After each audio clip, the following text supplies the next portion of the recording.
we are all pleased that we're bringing those services back under the control of the City Council. That means we will now be responsible for everything that we do with regard to leisure and all our built facilities, and in effect we're responsible. So we haven't got to ask somebody else to mend that shoe cupboard or to do that sort of thing. We're in total control.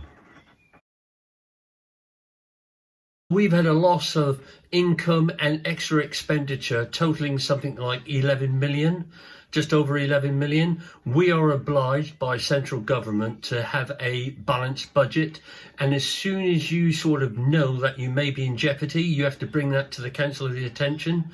Now, we've done that. We've brought forward proposals whereby we will slow down doing a few things, delay a few things in order to make savings in the region of just short of 1.7 million. That does not mean we are cutting things. We are just sort of having to delay, but we can turn the tap on if we need to in order to get the budget. And by doing that, that was a good way forward, because I've also got to find something like 5.8 million over the next 3 years.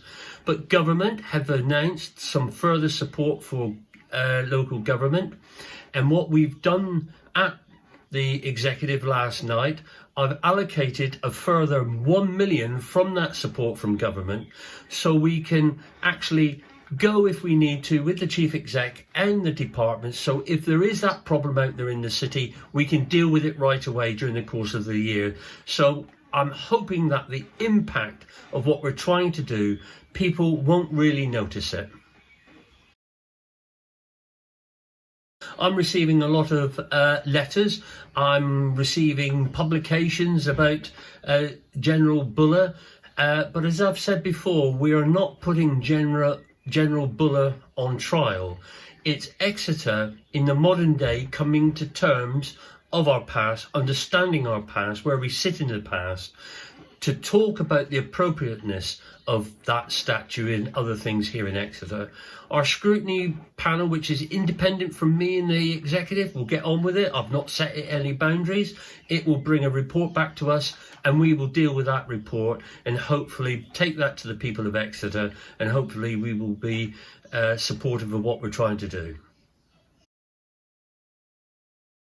There's 8 sites that we're looking to develop. We want to bring forward in the region of 12,000 homes over the next 10 to 20 years. The Exeter strategic plan brings that together. 8 sites on Livable Exeter are in there. There are other sites in there. I'm already getting emails from people, but we are out to consultation. So there is an opportunity through the planning portal to be able to make observations. We need to hear that. There's more sites in there than we need, but we have to be fair to everybody. If somebody wants to bring a site forward, we are duty bound to look at it. That's not necessarily to accept it. We will look at that, and we will try to plan what's right for Exeter over the next 20 years. Well, I am optimistic. I need to be optimistic. I'm always going to be optimistic. It's a great city. It's a great country. We love living here, and we all want to be part of it. I've been up in and around Exeter High Street yesterday afternoon. It's beginning to get back a little bit like old Exeter. People are social distancing. People are respecting the situation. We are all behaving, and that's what we're doing. That's always been my message. If we all work together, we can live together, and we can carry on lives in a new way going forward. Exeter, I'm very optimistic. The council's been working hard. The staff's been working hard. I've always admired our bin workers out there every week. I still do. Every week I hear them. Yeah, it's great to be woken up by them every Thursday morning as far as I'm concerned. They're doing a great job, just like everybody in Exeter, to make this city the great city it is.